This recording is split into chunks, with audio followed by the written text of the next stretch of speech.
Mga kapraps, pupuntahan natin ngayon yung isang property na subdivided. Bali, pwede tayong mag-cut ng tigwa 1,000 square meters. Ito po yung barangay road. So pansamantala hindi pa siya sementado mga kapraps. Tapos ang property na pupuntahan natin, meron na rin itong kalsada papunta doon. Dito po ang daanan mga kapraps papunta doon sa property. Ito po ay matatagpuan natin sa bayan ng Magdalena, Laguna. Barangay Malinaw pa to, no? Magdalena pa. Ayan, so dito po sa Barangay Malinaw, Magdalena, Laguna.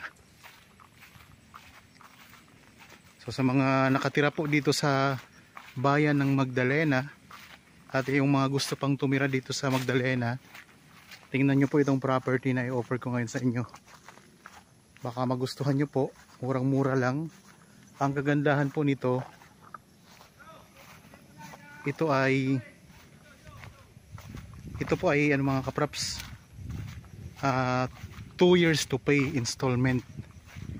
So marami tayong mga nagtatanong ng property na installment. So ito ipapakita ko sa inyo. Sakaling magustuhan nyo. Saan ako dadaan? Papalik ka daw. Pero pakita mo lang yung stasyon ng tulay. Ito. Ay, tapat. Ito pa mga kapraps. Bali, ang gagawa ng tulay dito, yung yung seller na. Tingnan natin.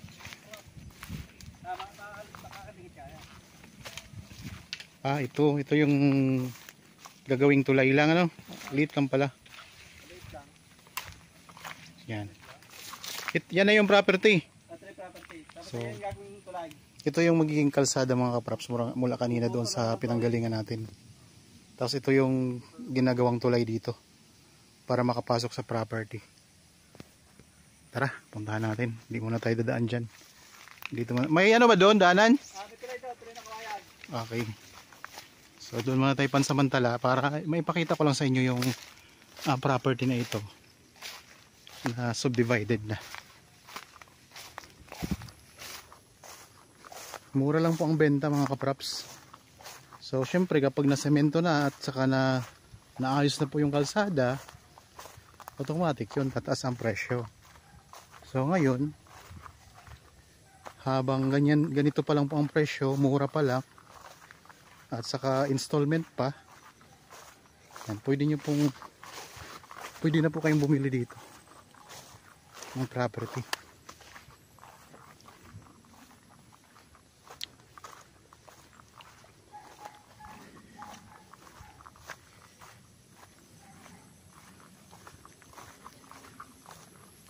So dito muna tayo pansamantala dadaan.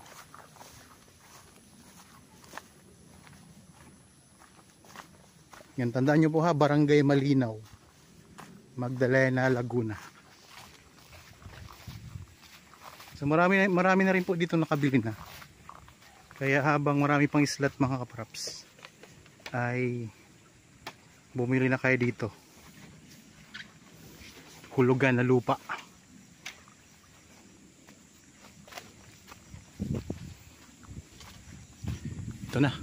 Ito na yung property mga kapraps.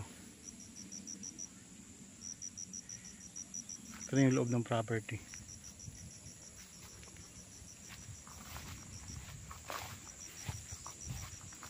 Meron na ditong linya ng kuryente pala.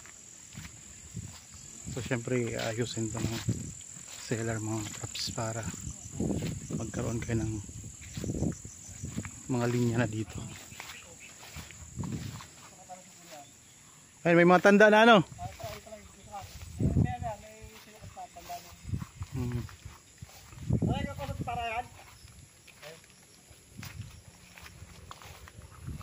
So ito na mga kapraps, mamili lang kayo dito ng inyong slot. Tigwa 1,000, kwadrado Tigwa 1,000 square meters, kwadrado ang korte ng mga lupa.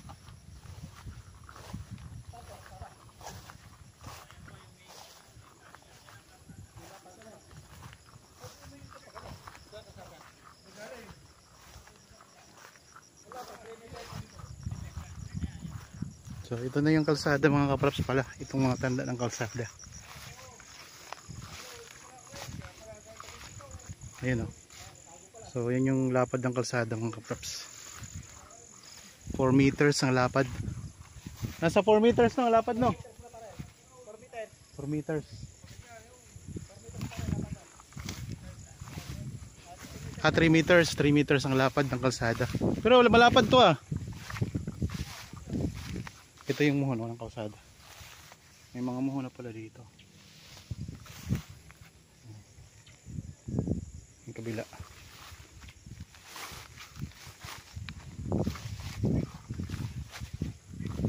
Meters ang lapad ng magiging kalsada. Tapos nasukatan na kasi itong kalsada nito. Ang ganda nito mga bros, meron siyang sapa sa gilid ayun oh. Ikot ko lang ang camera.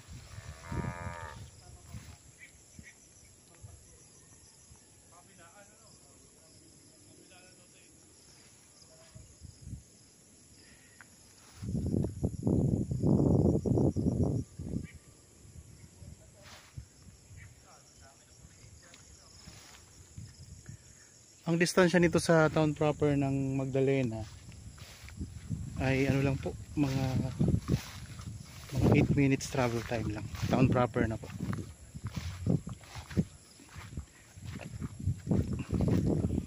So ano nito? Basta 1,000 square meters ang minimum cut. At saka hulugan mga kapraps, yun ang maganda dito. Hulugan. Tapos ang presyo, ayan lang po sa description box. 2 years to pay. So hulugan siya, 2 years to pay. Subdivided. Meron na ditong mga nakabili na napailan-ilan. Sa ngayon marami pang islat na natitira. Kaya habang marami pang islat, ano pang hinihintay po ninyo? At kung gusto niyo namang tumira dito sa Magdalena, dito sa Magdalena wala pong baha. Kasi mataas to na lugar.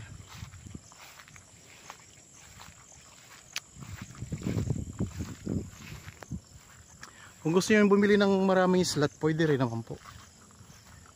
Para malawak yung magiging lupa nyo.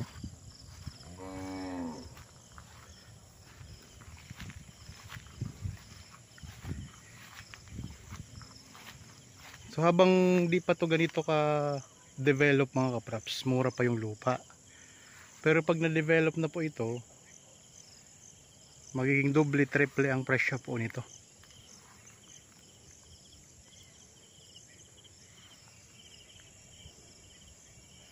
Tapos sa mga viewers po natin ngayon na meron ding property na binibenta at gusto din pong i-feature natin dito sa YouTube channel, mga kapraps, kontakin nyo lang po kami para mapuntahan namin yung property ninyo at makuhanan po natin ng video.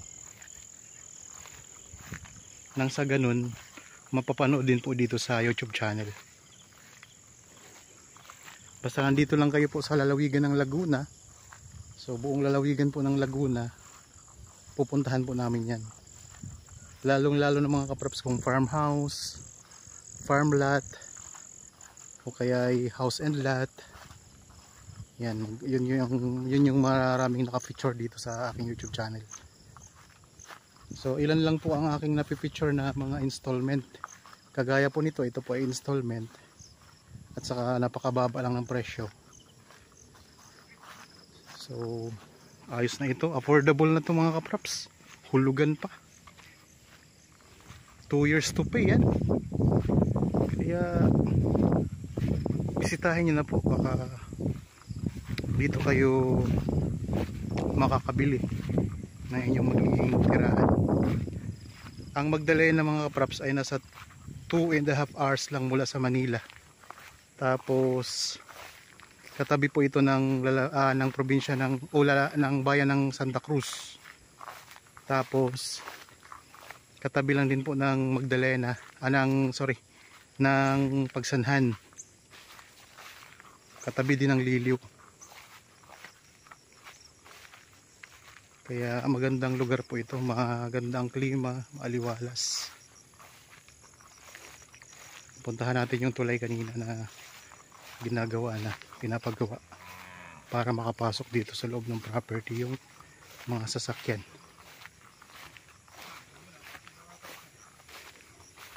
Ito yung tanda ng kalsada.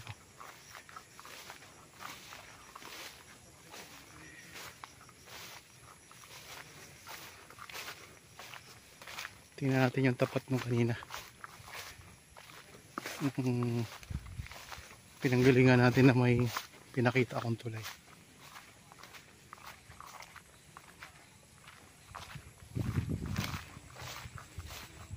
Hindi pa pala siya tulay, gagawin pa lang na tulay, pero may pundasyon na po siya. Yan, ito na mga kaprops.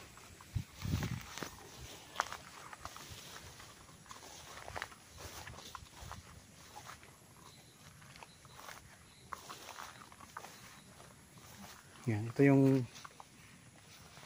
yung kabilang side kanina. So nandun tayo kanina sa kabila. So ngayon ito yung sapa. Tapos ito yung gagawing tulay na.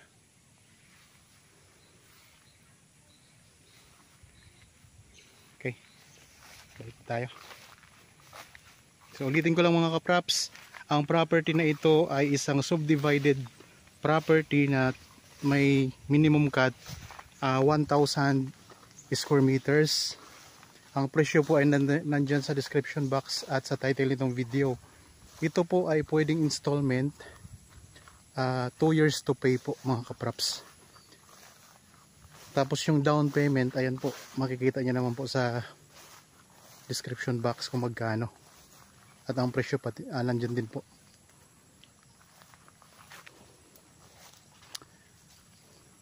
So kung nagustuhan nyo po itong property, punta na kayo, bisitahin nyo na.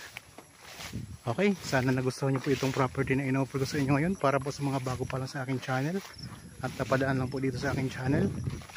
Huwag nyo pong kalimutang mag-subscribe at pindutin na rin po ang notification bell para maging updated kayo sa mga bagong property na i-offer namin. Maraming salamat po, lagi tayong mag-iingat at God bless po sa ating lahat mga kaprops.